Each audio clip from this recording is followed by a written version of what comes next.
Good morning and welcome back to my channel. This week we are going back to the woodland theme. Got a regular viewer to my channel, Sean, who regularly comments, and a couple of weeks ago he did comment asking me to go back and do a bit more woodland photography, working on composition, etc.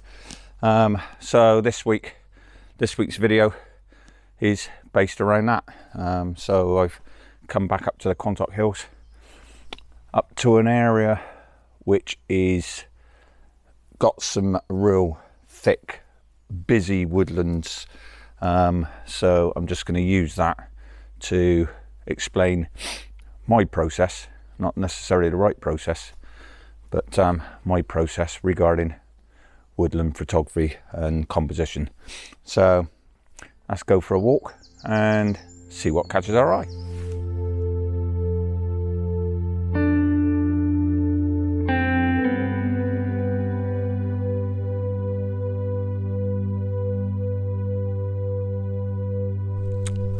I think always the difficulty with woodland photography is that the scene is always so busy. There's always so much going on, so it's to get a composition is generally quite difficult. I generally work on the lines that if there's something there, it will jump out at me. It will see.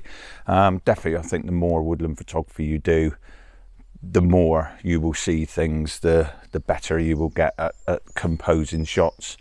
It is just a massive learning process, and I don't think we ever stop learning. So I think it's definitely just the process of getting out there and trying. The more you try, your successes, your failures, you learn from your failures, and you get your head in the right mode for the woodland photography and seeing compositions. So it's one of those types of photography you're certainly not going to learn without getting out and trying it.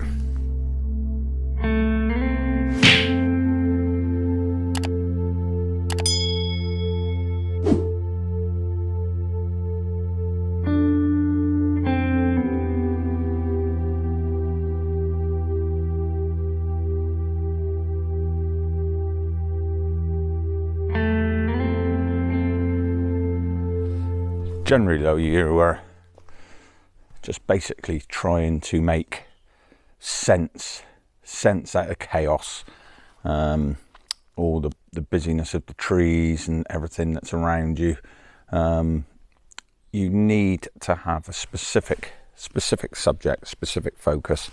So and the thing is then is isolating that subject from the surroundings to make it the main subject of a photograph.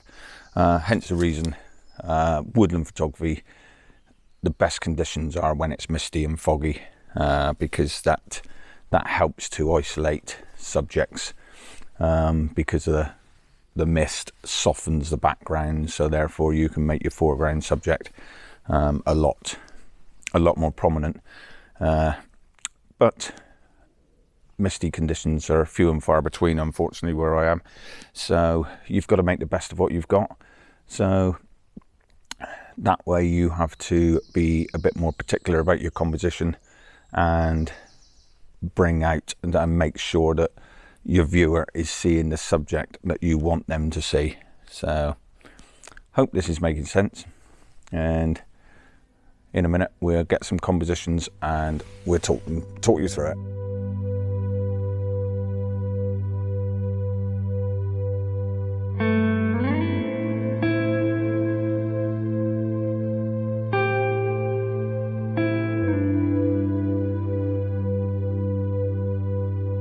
Okay, one thing a guy gave me as a bit of an advice down in Westman's Wood was look for twisted ugly trees, something sort of that stands out differently from the rest. And I have to say, for woodland photography from me.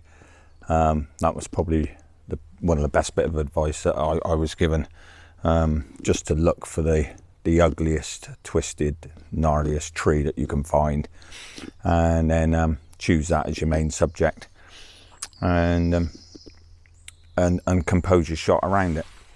Okay, for the first shot of today, I've chosen this tree here. Okay, it's not particularly twisted, but there's a lot of twisted trees around. But it just stands out slightly from the rest. So I've composed a shot as best as you can see here. I've got this tree here on the left hand third, with then the center of this tree here in the center and leading out to the right hand third there, and then as a bit of a leading line that draws it, this will be the main subject, the front of the shot. But then in the background down through there, we've got a bit of a pathway that gives us a leading line back into the shot. So yeah, take a couple of shots. It's always worthwhile taking some different exposures as well. Bracket your exposures, take one at different exposures depending on your subjects within the frame, and then you've always got the option to blend them together when you get the shot back and post-processing. So let's take a couple of shots. I'll put the results up and let you see for this first shot of the day.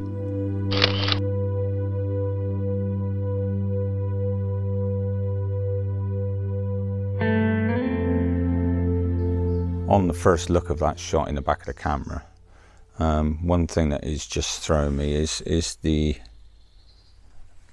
line here. I've got the camera set level, but that line is just throwing out. Different to seascape photography or anything with water or anything, you don't necessarily have to have your camera level. If you need to adjust and tilt it slightly to get the composition right, if it looks right, it will make a better composition. So I'm just going to tilt the camera slightly and see if that stops, because I'm getting the feeling that it's falling away. So I'm going to tilt the camera slightly and take a shot and see if that looks any better.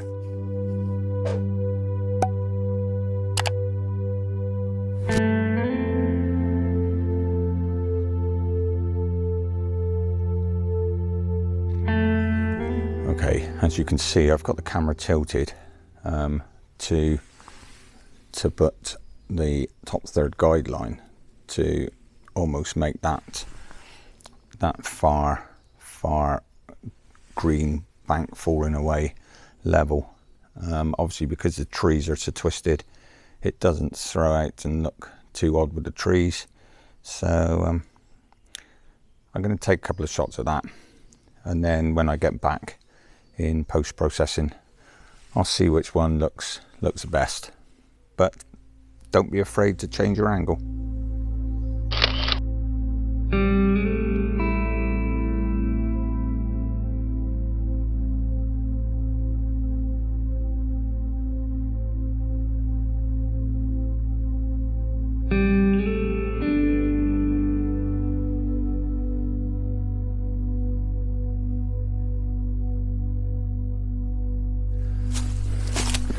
Okay, so the light is very flat today, just dull grey skies, so we've got no light breaking through at all.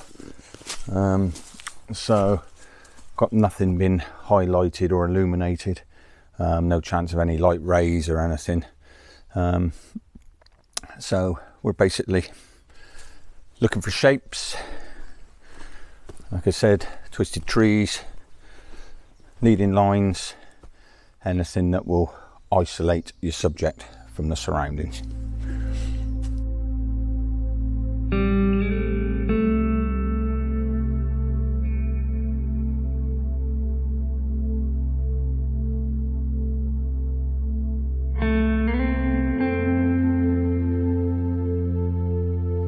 Quite liking this. what I'm doing with this shot, setting it up slightly different.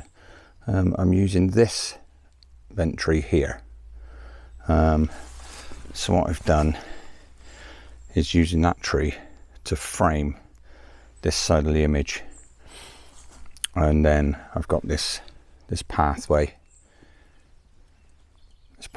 here that snakes off into the distance that I'm going to use as a leading line into the shot. So the main focus is that pathway.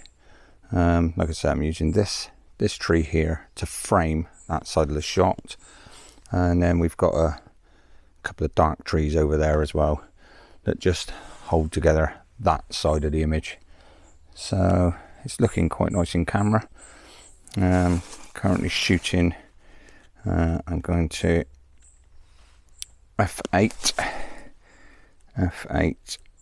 and take down to 1/6 of a second at ISO 100.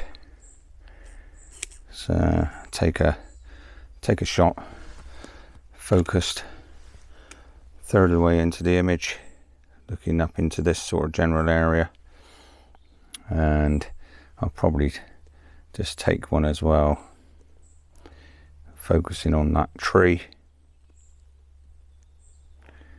And go on to a bit of foliage there at the top. So if we zoom in on that, focus, and take that shot as well,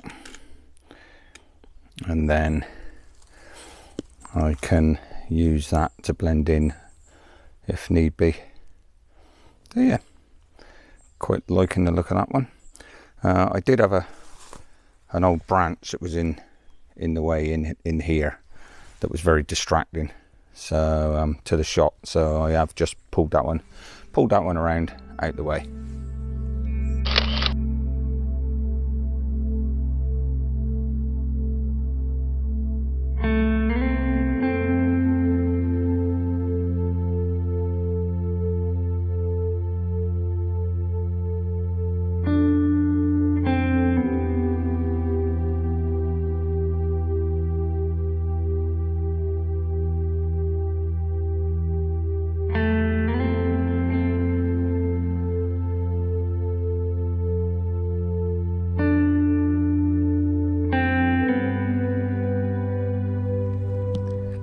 Okay, so this is a fairly close crop image, looking at those trees that I've got in frame.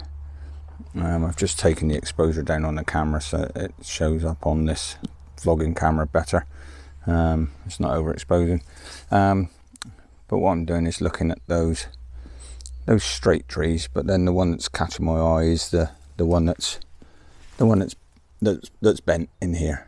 So we've got these straight ones here, and then that one is bent, which is drawing your eye back into it. So I've done a couple of different focuses on the foreground trees and the twisted one, the bent one at the back.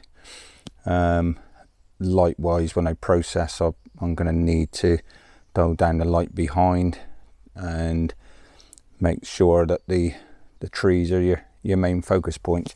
But that I can do in processing. Just as an example, I moved earlier. I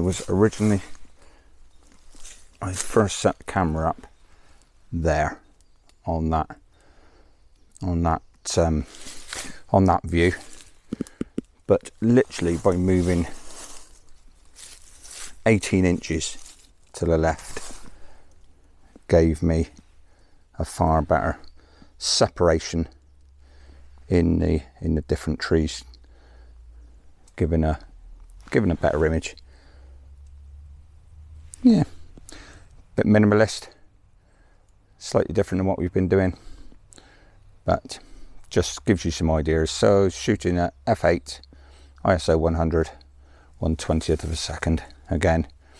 One thing you may find in processing, particularly now in the summer with the greenery, that the green does tend to be very vibrant in a photograph. So sometimes you do need to tone down the saturation on the greens to bring it down and make it more what your eye's seeing than what the camera's picking up.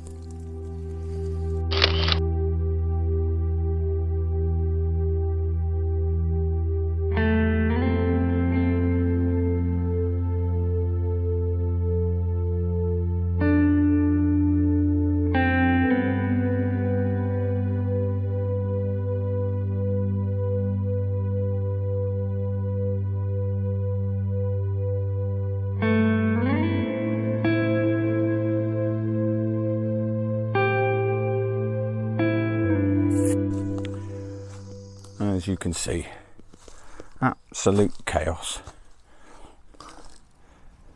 Trying to make sense out of this. I certainly set myself a challenge. Okay, going with this shot here, using these two trees either side to frame it, and then we've got this S-shaped tree here, and then in the background, I don't see if you can see it, but there's another tree that emulates the same shape as the front one. What I'm doing this time, because everything is so busy, as you can see behind, I've opened the aperture right up. I'm at 3.8, shooting at 3.8 f 15th of a second ISO 100.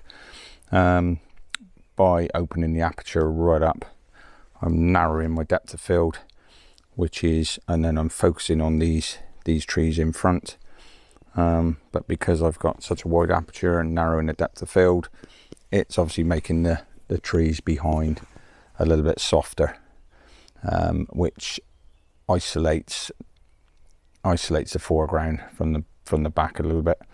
The same effect as, you know, if you've got a bit of mist, which is what that does. So it's just using the camera settings and your aperture and your depth of field to try and isolate a subject from chaos behind.